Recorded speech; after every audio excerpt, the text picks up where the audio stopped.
حضور سچ بولتے۔ ہرقل بادشاہ کے پاس جب حضور کا پیغام دین پہنچا نا تو بادشاہ آدمی تھا، اس نے زمانے دیکھے تھے۔ میری طرح کے سادہ لوگ کئی دفعہ کسی خاص نعرے سے متاثر ہوتے ہیں، جن لوگوں نے دنیا دیکھی ہو وہ ذرا غور و فکر کے بعد رزلٹ اور نتیجہ عکس کرتے ہیں۔ تو بادشاہ کہنے لگا یار یہ میرے پاس حضور علیہ السلام کا پیغام آیا ہے، یہاں اگر کوئی مکے کا تاجر آیا ہو نا اور سیانا بندہ ہو، چودھری آدمی ہو، بڑا آدمی، اس بندے کو لانا۔ تو انہوں نے چونکہ تجارت کے لیے ہمیشہ کوئی نہ کوئی شاہ روم کے ہاں رہتا تھا، اس ملک میں لوگ گئے رہتے تھے،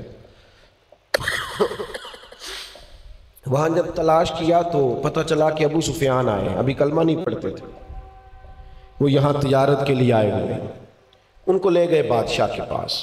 بادشاہ نے نبی پاک علیہ السلام کے بارے میں تعارف پوچھا تو ابو سفیان کہنے لگے میرے رشتے میں بھتیجے ہیں۔ اب انہوں نے گفتگو شروع کی، وہ ایک بہت بڑا مکالمہ ہے کتب احادیث میں اور کتب سیرت میں صرف عنوان کی بات کرتا ہوں۔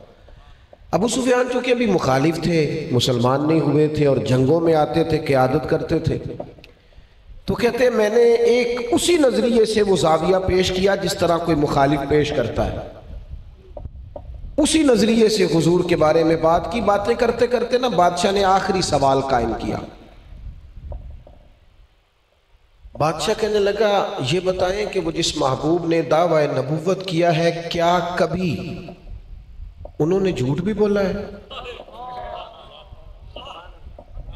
یہ میں کوئی آپ کو جوش خطابت نہیں دکھا رہا، درد دل کا اظہار کر رہا ہوں، خدا رہا اپنی تو بات ہی نہیں کر رہا، رسول پاک کی کر رہا ہوں۔ جوانوں تھوڑی دیر موبائل چھوڑ کے ذرا غور کرنا کیا کہہ رہا ہوں۔ فرمایا کبھی، وہ یار کبھی زندگی ہے نا تو وقت گزرتا ہے نا، لوگ بڑی بڑی بہانے بازی نہیں کرتے، اپنے ساتھ ہی روز صبح اٹھ کے جھوٹ نہیں بولتے، کبھی جھوٹ بھی بولا ہے۔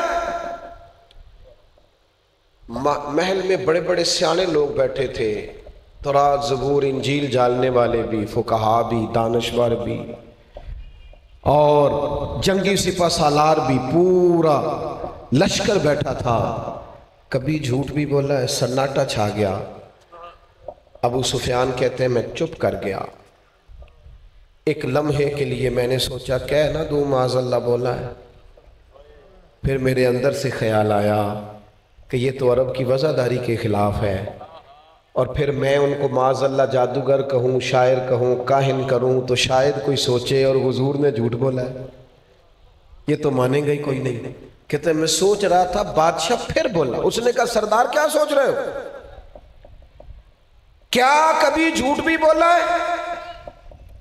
تو ابو سفیان کہتے ہیں میرے ہاتھ میں چھڑی تھی، میں نے اٹھا کے زمین پہ رکھی اور میں اٹھ کے کھڑا ہوا، میں نے کہا بادشاہ میری مخالفت اپنی جگہ پہ، میں جنگوں میں ان کی مخالف قیادت ہوں، جنگ لڑتا آیا ہوں، وہ رشتے میں میرے بھتیجے ہیں، میں نے انہیں ان کی ماں کی گود میں بھی دیکھا ہے اور میں نے انہیں دادا کے کندھوں پر بھی دیکھا ہے، چچا کے گھر میں بھی دیکھا ہے، میں نے انہیں اپنی آنکھوں سے سیدہ خدیجہ کا دولہا بنے بھی دیکھا ہے، میں نے ان کی گود میں 4 بیٹیاں کھیلتے دیکھی ہیں۔